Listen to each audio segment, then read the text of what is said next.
Hello, back in Las Vegas for a new episode of Inside the Mind of a Pro. We're still on the prestigious $5,000 WSOP 6 Max tournament.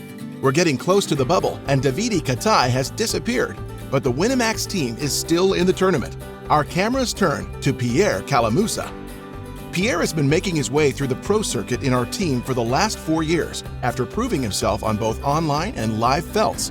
Since then, his loud and affectionate personality has been rewarded with a victory in the Winamax Poker Open in Dublin and multiple big final tables, such as the Cannes World Poker Tour in 2014 and the Monte Carlo European Poker Tour in 2016. Pierre recently surpassed the $1 million mark in live winnings, but is still on a quest for his first WSOP final table. Will this be his time to shine? In any case, it seems like things have kicked off pretty well.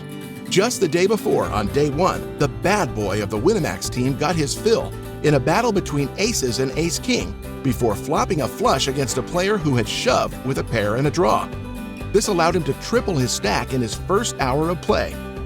Pierre is capable of anything both on and off the felt, so sit back and relax. The Calamusa show will be kicking off just before the bubble with a 200 big blind stack, 4 times the average. Back to you, Pierre.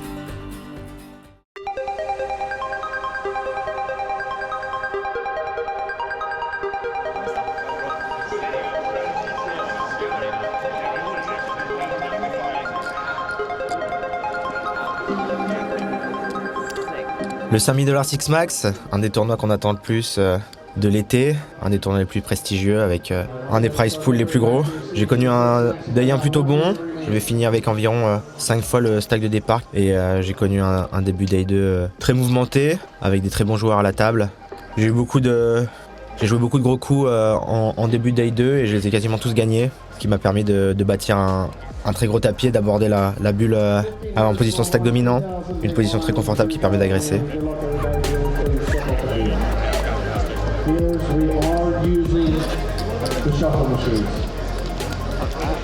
Toi t'as 70 maintenant ? Ouais. Ok, super. J'ai 23 bonnes. Merci.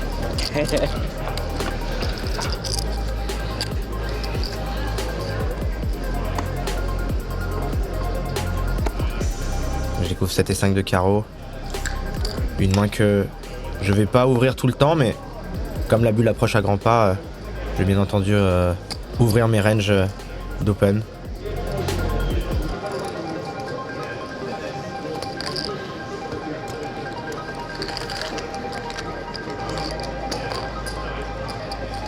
Ce joueur-là qui est au siège 6, une bonne nouvelle. Un joueur qui a l'air amateur. C'est toujours intéressant, une table très dure avec notamment Benoît Lame. Un joueur régulier français qui joue très cher, Dylan Linde, un des meilleurs joueurs américains du circuit, extrêmement fort techniquement, extrêmement pointu, qui avait causé beaucoup de misère à Davidi. D'ailleurs dans certains épisodes de notre tête d'appro que j'avais pu voir de lui au WSOP.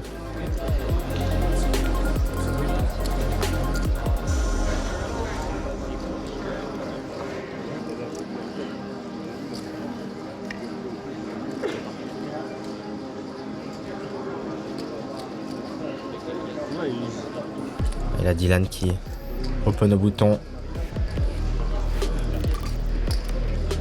Le joueur amateur qui flatte, ça change un peu la donne, ça rajoute de la dead money dans le pot. Et là je découvre As-2 offsuit. C'est une main qui a très peu de jouabilité post-flop, mais qui contient un bloqueur. C'est une main que je vais squeeze ici.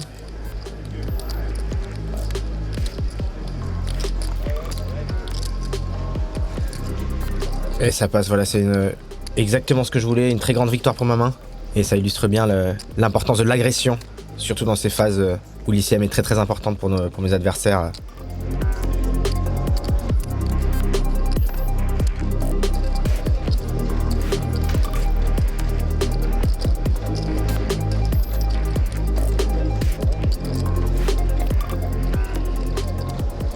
Allez, c'est reparti, roi 4 suité. Une main que je vais toujours open au cut-off. Ah, c'est une mauvaise nouvelle, le bouton qui commence à réfléchir, c'est un joueur extrêmement tight. Un joueur américain, probablement amateur aussi. Et là il m'envoie un énorme parpaing.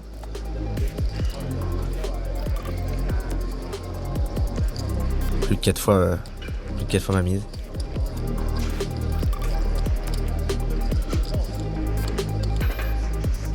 Bon là j'ai un fold facile, mais quand on joue un tournoi en vrai et que nos adversaires peuvent nous voir, c'est important d'instiller le doute,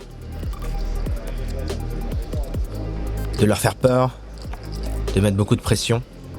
Là ici je pense que en prenant mon temps, en faisant mine de vouloir le suragresser, je pense que ça me permettra de voler beaucoup plus de pots plus tard.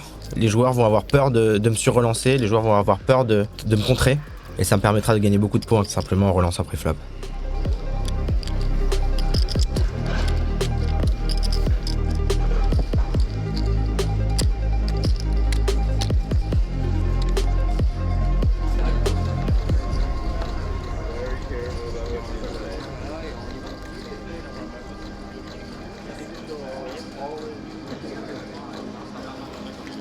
Ça commence doucement certainement à prendre un peu son temps chez les stacks moyens. C'est de bonne guerre. C'est dans leur intérêt de jouer le moins de mains possible à l'après-bulle. Il y a le bouton sur amateur qui open à 7000 et je découvre une bombe, paire de rois. Avec une image qui plus est assez délabrée. Raise. J'open beaucoup de coups. Ce joueur qui est pas très profond, je vais pas faire un très très gros sizing. C'est vraiment le spot rêvé. Hein. Je m'attends à me faire call par énormément de mains de nature différentes et par beaucoup de mains qui sont quasiment drawing den contre la mienne. Je pense notamment des valets dissuités, des dames valets, des connecteurs assortis. Allez, paye-moi, fais tapis, paye-moi, fais quelque chose. Ouais, c'est snap call. Très très bonne nouvelle. S'il avait eu un as, il aurait probablement réfléchi à faire tapis peut-être. Donc là, je suis confiant sur le fait qu'il n'ait pas trop d'overcard. 7-3-7 avec 2 cœurs. Un des meilleurs flops possibles pour ma main. Il a extrêmement peu de 7 dans son range. Et je bloque pas les tirages flush avec lesquels il pourrait continuer. Les tirages hauteur roi à cœur. Donc là, s'il fait tapis, il part faire un tapis parfait, c'est snap call, je m'attendais très très souvent devant. Qu'est-ce qu'il a? Oh, c'était 5 de carreau. Wow. Wow. Il a payé un tiers de son tapis pré-flop avec 7 et 5 et il a topé brelan en flop. Bon, c'est pas de chance. Bien entendu, mais ça reste un tout petit coup qui n'impacte pas du tout mon stack. Un mauvais départ, mais rien de catastrophique du tout. Et puis voir encore ces joueurs amateurs qui aiment jouer beaucoup de mains, c'est quand même rassurant sur le fait qu'il y a encore énormément de value à jouer au poker tant online que live.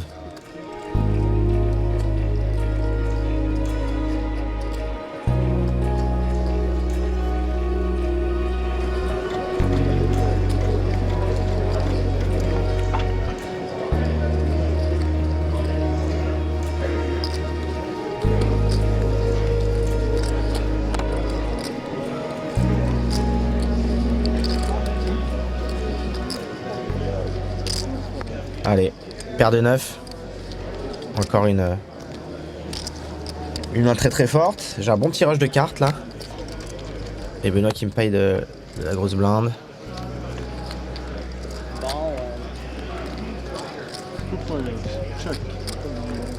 As 3-3, pas bon flop du tout. Je vais simplement check back ma main et essayer de l'amener au showdown. La turn est un 3. Je vais miser pour protéger ma main contre d'éventuels overcards.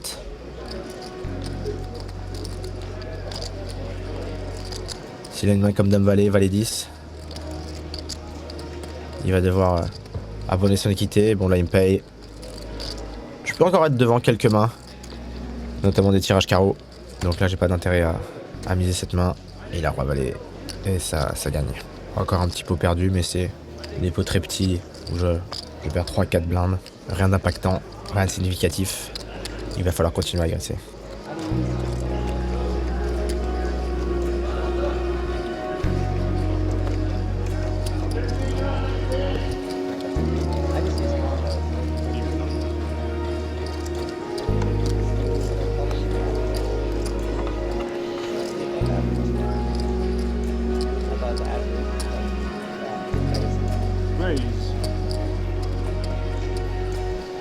Benoît qui relance UTG plus 1. Il doit avoir une range très forte ici. C'est pas un joueur qui va s'amuser à relancer des mains extrêmement marginales. Je découvre cette 8 sauté à pic. Une main que je défends gaiement.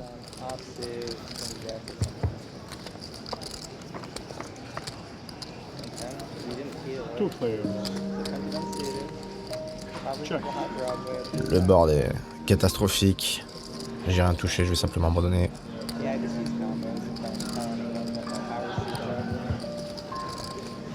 Ici, check back.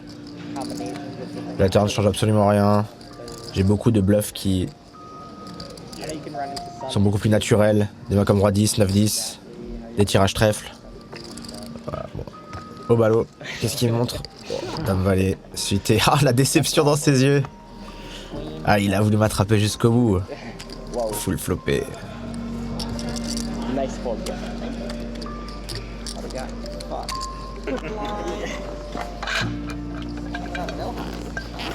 La table casse, dommage. Une table qui était sympathique. À l'après-bulle, c'est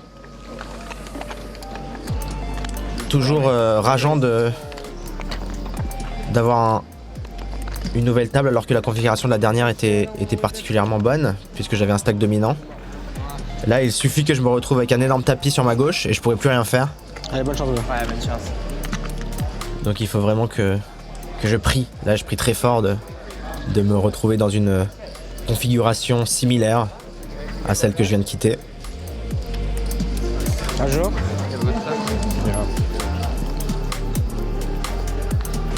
Alors, ça commence pas très bien. Sam Woosden à ma droite. Un joueur qui ne va pas avoir peur. C'est European Online, un top reg.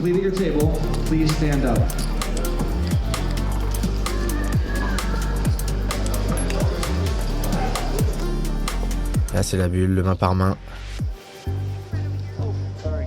Ouais, grosse surprise. La bulle qui n'a duré que 2 mains. Et on se retrouve déjà ITM. C'est une période du tournoi qui est beaucoup plus relaxante, curieusement. Puisque comme les joueurs short stack partent à tapis à tout va, on resserre beaucoup nos ranges. Là, j'ai pas beaucoup de jeu et je passe simplement toutes mes mains.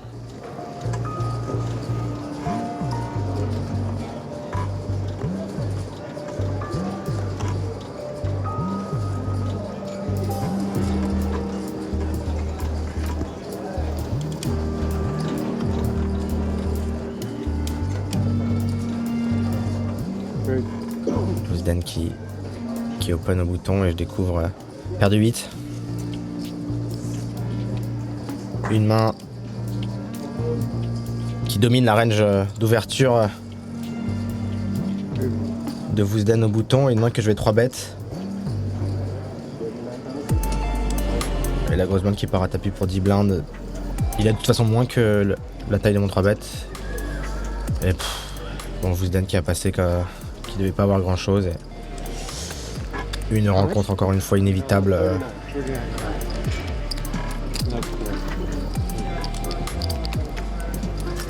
Allez, R8, c'est fini. Bon, je peux... Quoi qu'il se soit passé, je pouvais rien faire pour éviter ce coup. Si jamais ça avait été foldé jusqu'à moi au small blind, j'aurais fait tapis, il aurait payé avec ses 2 rois. Donc pas de regret du tout. C'est simplement une rencontre inévitable.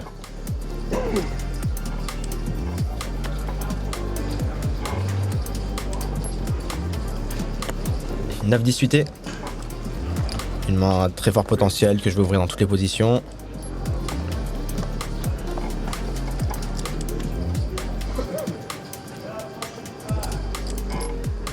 Et mon némésis du jour. Un rematch. Roi dame. Incroyable. On voit encore des choses surprenantes sur même sur des $5000. Imagine I have quads, I will be devastated.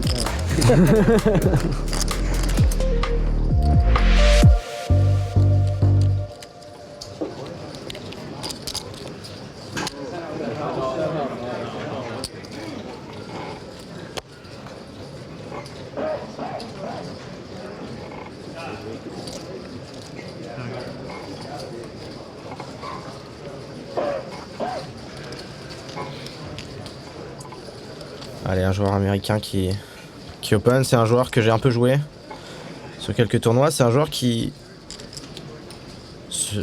est assez passif, se bat pas trop pour les pots, qui est assez, comme on dit, straightforward. C'est-à-dire que quand il a une bonne main, il continue, et quand il a rien, il va simplement abandonner dans les gros pots.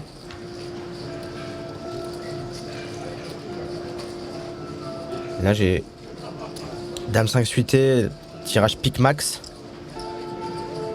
Dans la théorie, c'est pas un board que j'aurais beaucoup de check raise. Parce que j'ai beaucoup de mains très fortes que lui.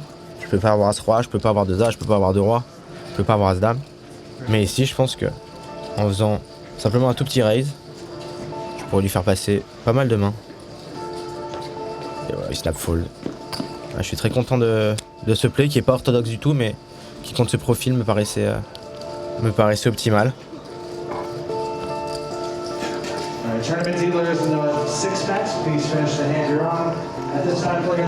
Allez, la pause. 20 minutes, on va essayer de recharger les batteries. Bon, là, ça fait du bien de se dégourdir un peu les jambes.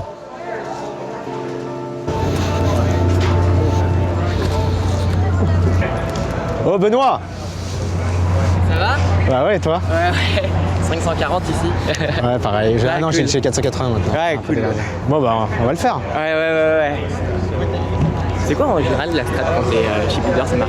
Ça marche pas souvent, effectivement quand t'es bien quoi en fait. Là, ça veut rien dire encore là, mais ça augmente Faut bien. juste attendre un peu.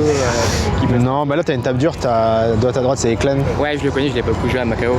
C'est un des meilleurs joueurs du monde. Ouais. Il en faut un peu partout des fois. Ouais. Il va call plus light quoi parce que techniquement il est meilleur. Ouais, et puis il open raise plus qu'en cash game et tout. Ouais. Il est un peu plus chaud. Je vois. Avec les antés et tout, forcément. Moi aussi, j'ai une table correcte. C'est vrai, ouais.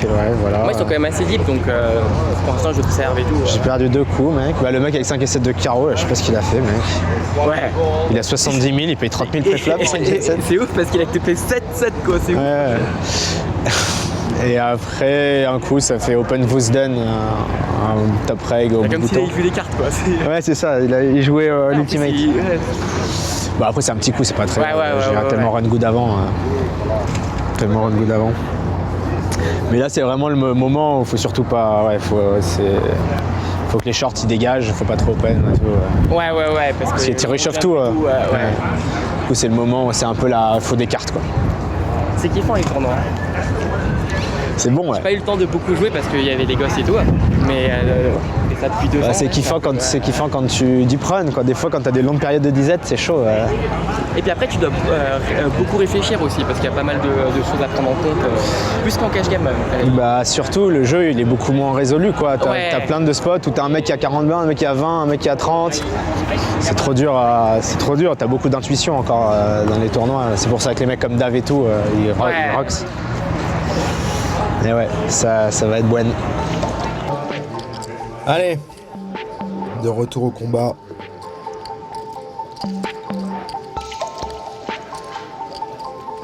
Ça fait toujours du bien de discuter avec les autres Français, surtout Benoît qui est une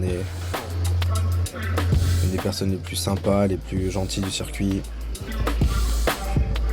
Voilà, le petit Aladin. Un de mes 12 meilleurs amis aussi sur le circuit. Il a réussi un incroyable exploit, celui de gagner 2 fois la Top Shark Academy. Et du coup, il a réintégré le team en début de saison. Et on continue à faire les 400 coups ensemble. Et surtout à deep run ensemble. Il avait notamment fait une très belle place à l'EPT Monaco. Et je suis sûr que beaucoup de bonnes choses arriveront pour lui bientôt. All right, all players in the 5-phase 6 match, you should be back in your seats at this time. Welcome back from break. Dealers in the 6 match, we are returning with a 2,500 small, 5,000 big, 5,000 big blind Annie. Please shuffle up and deal. Allez, let's go. Bon, la bonne nouvelle, c'est que Vousden a bust. Un joueur dangereux en moins dans le field. Et surtout une table avec des Américains plutôt passifs. Et un très mauvais joueur, donc position favorable. Dame valet off. Très bonne main à ouvrir au bouton.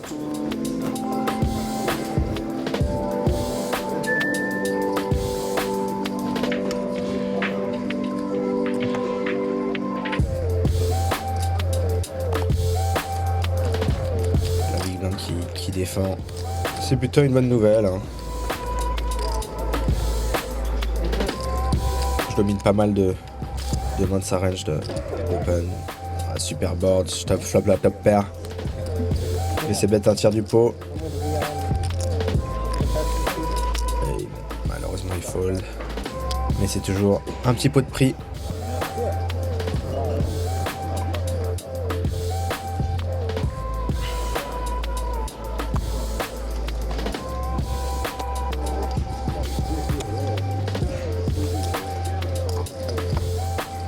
Bon, j'ai vraiment pas grand chose là.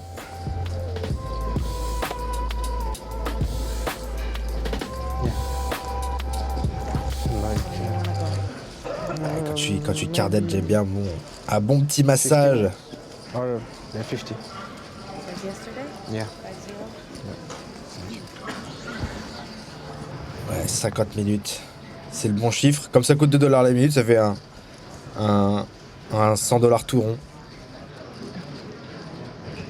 Et puis ça permet de se relaxer aussi et de se détendre après le dos.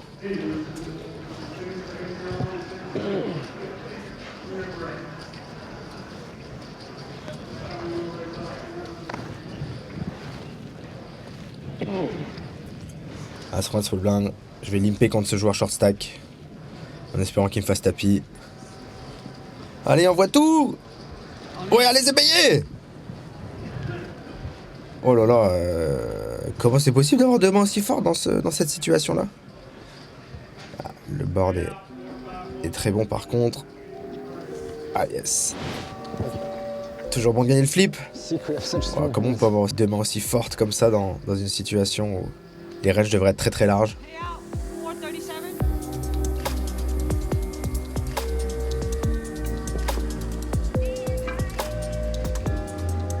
Avec 93 joueurs restants. Mauvaise nouvelle, Dylan Linde qui est de retour.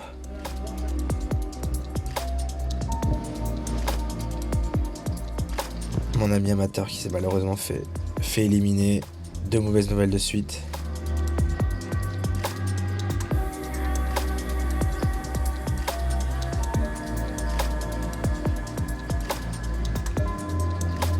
Et troisième mauvaise nouvelle, c'est Boyka, un reg du Bélarus il me semble, qui est très bon aussi, qui a remplacé Sam Vuzden, donc la table qui s'est quand même durcie pas mal. Là je découvre As Valet et super main au bouton. Et un spot récurrent qui commence à se dessiner. Contre ce joueur américain qui défend beaucoup ses blindes. 6-4-9. Je vais checker back ici, j'ai peur de me faire check raise et je devrais aborder ma main qui est quand même souvent devant.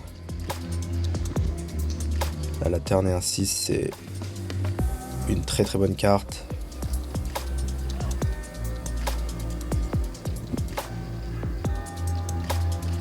Si mon adversaire check, je vais simplement encore rechecker, essayer d'amener ma main à l'abattage. Et si mise, je vais payer. Mon hauteur A, c'est trop souvent bonne ici encore. Je peux avoir des mains comme 5-7, 7-8, même des bluffs complets comme Valet 10. C'est payé.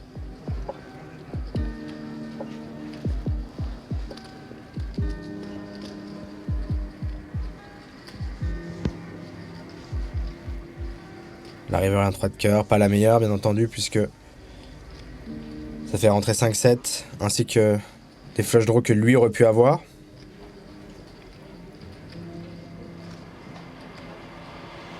Et moi à moins de continuer en tout cas un bloqueur sur la flush, moi je vais simplement essayer de l'amener au showdown. Qu'est-ce qu'il a? As-9, bon. Une main assez classique. Ça nous enseigne quand même que c'est un joueur qui ne sait pas sin value bet. Et ça, c'est une lecture qui pourra m'être utile plus tard.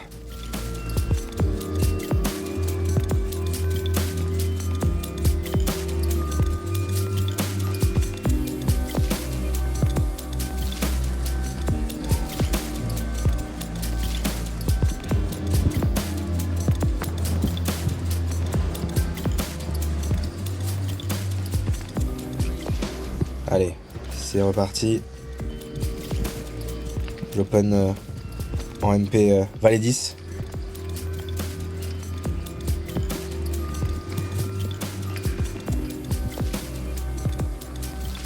C'est un open assez marginal, qui est probablement peut-être pas la meilleure des idées ici, puisque j'ai deux joueurs en blanc qui s'ils ne sont pas très agressifs, défendent quand même beaucoup. Et Valet 10 dépareillé et pas la main du siècle. Bon, par contre, 9 de 4, c'est un board que je vais devoir miser. J'ai beaucoup d'équité contre un 9, contre une paire moyenne chez eux, et puis surtout ils ont beaucoup manqué le flop. Voilà, c'est ce qui se passe. Voilà, un peu de réussite sur ce coup. C'est probablement une relance pré-flop qui était pas terrible, mais j'ai trouvé le bon flop et j'ai eu la chance que nos adversaires aient simplement rien touché.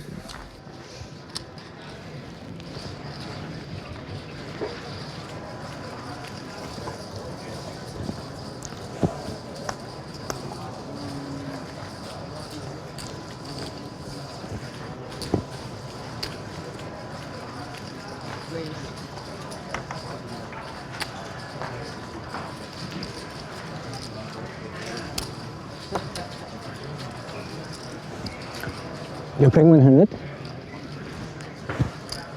Open du hijack, call par le bouton, j'ai dame 10 en grosse blinde. Je vais gaiement défendre.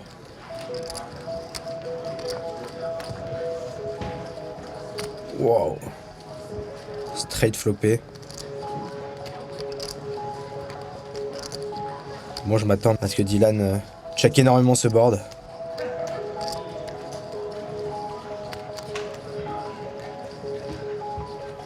J'aurais peut-être pu penser à donk bet. Bon.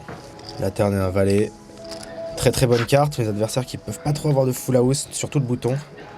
Mais qui ont par contre énormément de valets dans leur range. Dylan qui va tout le temps par exemple checker des mains comme As-Valet, Dame-Valet, Roi-Valet. Là contre bouton je suis 100% du temps devant. Il ne peut pas avoir de full. Puisque s'il avait une main comme Valet 9 suité, une main comme paire de 8, paire de 9, il aurait c'est bête le flop. Par contre, lui aussi peut avoir beaucoup de valets. La river a un 7. Pas une si mauvaise carte, puisque maintenant mon adversaire a quelques mains qui ont des 10, comme Valet 10, 9, 10, 8, 10 suité. Et il va devoir payer un barrel. Il faut que je fasse la bonne liste calibrée pour me faire payer pour un valet ou par un 10. Adversaire qui snap fold malheureusement. Bon. Toujours agréable de flopper les notes.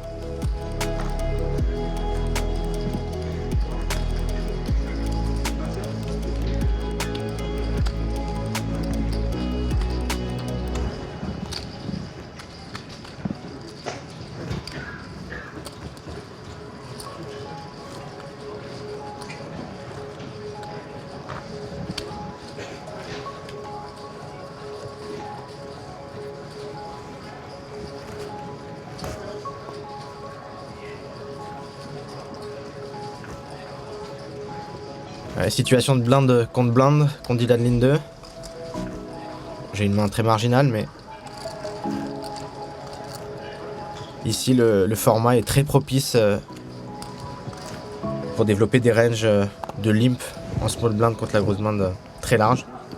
Simplement parce que il y a ce qu'on appelle la big blind anti, c'est-à-dire que la big blind va payer une ante full, ce qui rajoute beaucoup d'argent mort dans le pot. Et en plus j'ai déjà une demi-blinde investie dans le pot, ce qui m'incite à vouloir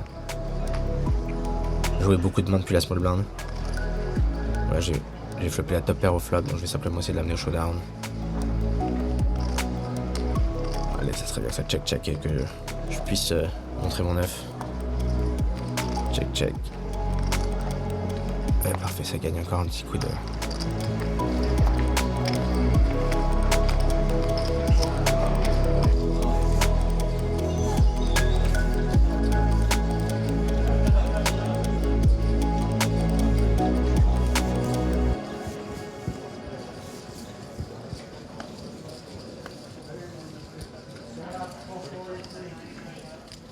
Allez, milieu de parole, roi 7 suité.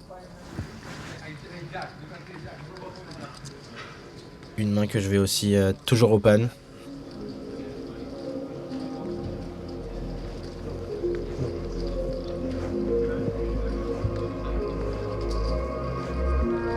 Et la small blind qui défend.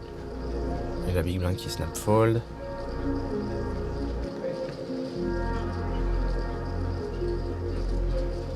Allez, roi 3-4, c'est parfait ce flop. Encore une fois, je vais essayer de mettre un tiers du pot comme j'aurais fait avec la majorité de mon range, sur un board aussi sec. J'ai pas mal de value contre des paires intermédiaires, des autoras, des mains comme As-Valet, As-10 qui me croiraient pas. La turn est un 10 de pique. Très bonne carte aussi. J'ai décidé de checker. Protéger un peu mon range de check back et ça me permettra de hero call toutes les rivières. Sauf un as potentiellement.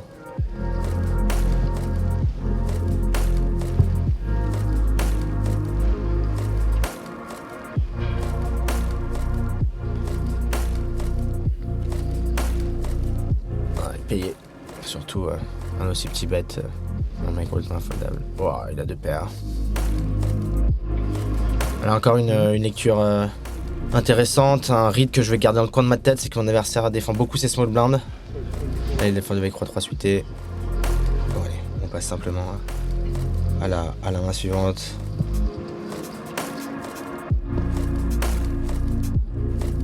Là, je découvre As-3 suité UTG. Une premium, bien évidemment. Et c'est d'autant plus intéressant que j'ai relancé beaucoup de coups pré-flop. Et que les adversaires commencent un petit peu à moins me croire.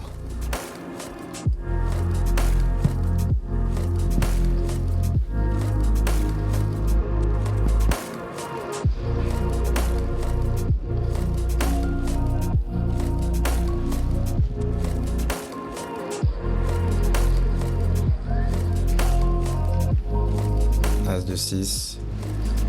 Contre un bon joueur, je vais simplement essayer de mettre un tiers du pot avec tout mon range ici quand j'ai réduit TG. Face à une défense de big blind. Et bon, déception. Ah, je touche beaucoup, mais les adversaires ne me paient pas par contre.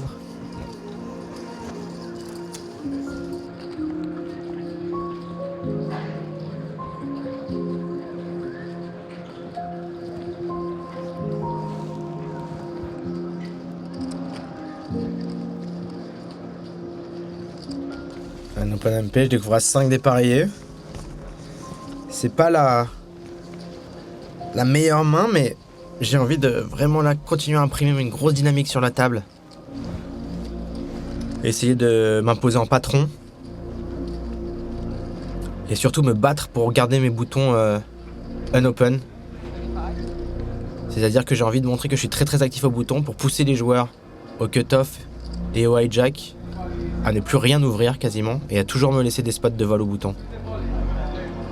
Ça c'est quelque chose qui est extrêmement important.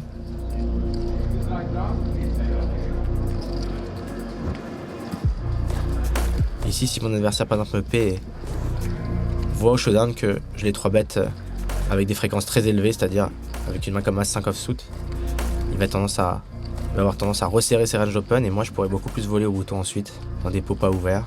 Ah là là, en plus, si la chance s'en mêle, je flop la top pair.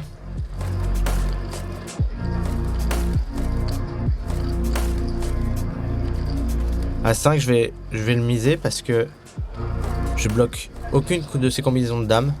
Des mains comme roi-dame, dame-valet, dame 18. Sur range. Wow. Bon. La mauvaise nouvelle, c'est que la turn est une dame et que maintenant, à part 10 valets suités, je bats absolument rien. Et la river 10.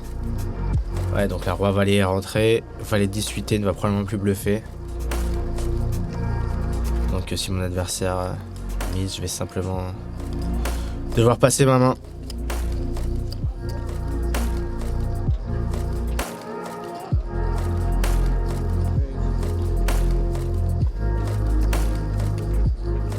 Je vais simplement essayer d'aller au showdown. Oh, mon adversaire qui monte paire de valets. Je suis assez circonspect de son check. C'est quand même très très bizarre qu'il ait pas essayé de mettre la pression sur mes top pairs. Là, s'il avait misé, j'aurais simplement dû passer même des mains aussi fortueux As-Roi, As-Valet. Et c'est pour ça que c'est toujours très intéressant de bluffer ses mains les plus faibles. Ici, paire de valets, c'est la main la plus faible qu'il avait. Et il aurait pu me faire passer de bien meilleure main.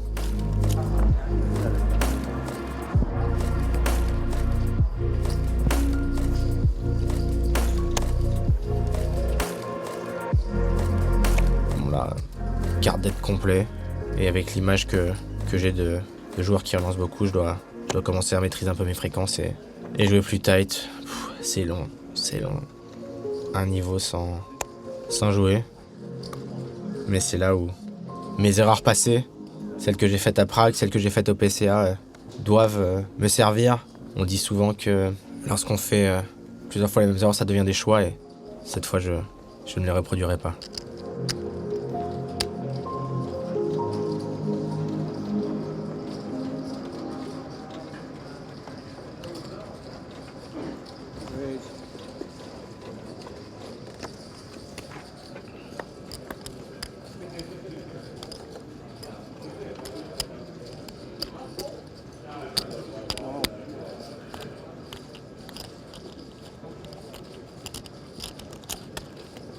Allez, un raise du TG. Je défends valet 9 suité en small blind, et un joueur amateur américain qui vient d'arriver, qui défend en grosse blind. Intéressant. Tirage ventral et tirage trèfle. 3e max. Et tout le monde check. Le valet qui est une carte intéressante, elle me donne la showdown value, j'ai plus besoin de bluffer du coup. Sur toutes les autres cartes, à part un valet et un 9, j'aurai soit bluffé, soit value bet sur un 10 et un trèfle. La rivière est une dame. Plutôt une bonne rivière, je la gagne quand même assez souvent. J'espère simplement que tout le monde va checker et que je puisse amener ma main à l'arbêtage. Allez, le valet. Ça a l'air de gagner tout ça. Parfait.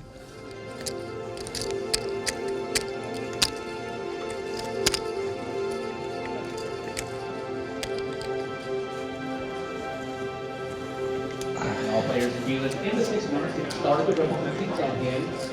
And hold up, all players in the Ça va? Super. Ouais. Je te suis. Ah, voilà. On va essayer de faire quelque chose. Ouais. Tu joues quoi toi? Hein? Tu joues quel top 1? Alors, moi j'ai fait le mini event. D'accord, c'est bien? Ouais, je me suis fait. Ah, c'était sauté. Alors? Ah, Jacques?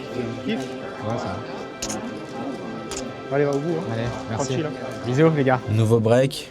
On échange toujours avec les Français.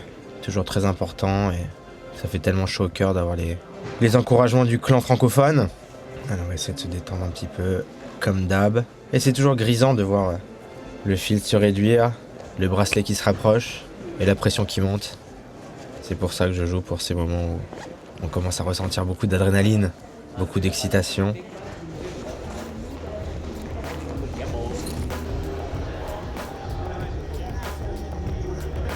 You're feeling the rush, Pierre, and so are we. The bubble was a mere formality, and despite a couple of bad hits, you managed to keep a large stack. There are only 61 players left in this $5,000 shorthanded tournament, and with a stack of over 70 big blinds, we hope to rail you for another day or two. We'll be checking out how your run pans out in the next episode of Inside the Mind of a Pro.